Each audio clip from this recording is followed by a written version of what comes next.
পালঅটো শোরুমে চলে এলাম আমরা একটা ফ্রিজ কিনতে এসেছি পালঅটো শোরুমে। চল পালঅটো শোরুমে যাই, ফ্রিজ দেখি কত কি দাম বলে। ও ফ্রিজ বাবা বার করেই রেখেছে, এটা নিয়ে যাবে বলে। হচ্ছে সেই ফ্রিজ যেটা 47,000 টাকা দাম, 50,000 টাকার ফ্রিজ নিয়ে যাওয়া হচ্ছে। এই ফ্রিজের মধ্যে কিন্তু দেখ ভালো করে, এই ফ্রিজটা পছন্দ বসে। তো এই হচ্ছে সেই ফ্রিজ, পারচেসিং করা হয়ে গেল 47,500। এই ফ্রিজ নেওয়া হয়ে গেছে। এবার আমরা চললাম পালঅটো শোরুম থেকে। তো মালটা কতক্ষণের মধ্যে বাড়িতে যাবে মালটা জিজ্ঞেস করে নি। তুমি নিয়ে আসবে না আমি যাবো গাড়ির সাথে? এখন বাড়ি চলে যাবো সব, ও এখন গাড়ি গেছে। ও তাহলে আমরা আপাতত আসি, পরে আবার ফ্রিজটা। হ্যালো গাইস, বন্ধুরা সবাই দেখছো যে বসের যে ফ্রিজটা আমরা দোকানে দেখে এসেছিলাম, সেই ফ্রিজটা আপাতত আমাদের বাড়িতে ডেলিভারি হয়ে গেছে শোরুম থেকে।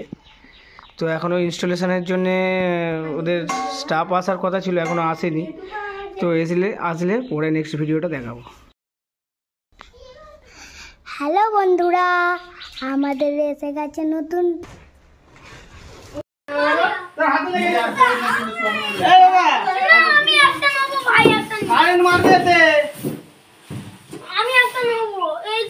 আচ্ছা এখন নয়, এখন সব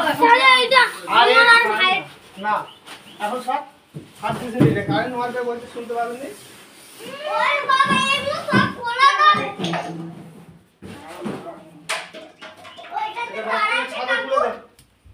এখন সাইডে রাখা হোক না।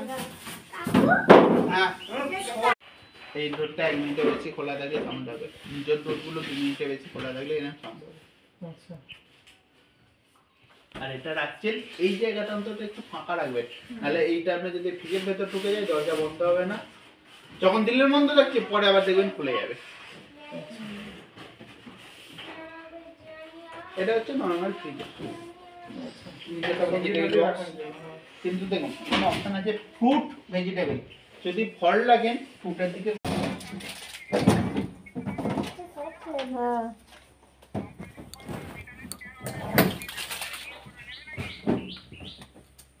এখন আবার কোথায় কি পয়সা এখন বার করবে, এখন থাক পয়সা পর। এখন বাবা নেই, এক্ষুনি তো হবে না, আমাকে বললে আমি নিয়ে এসে লাগাবো যখন তখন পয়সা দিতে হবে আপনাকে। আমি এখন দেন নেই আমার কাছে, আমি আপনি কেন পয়সা নেবো? আমি কনফার্ম করলে হ্যাঁ, আপনি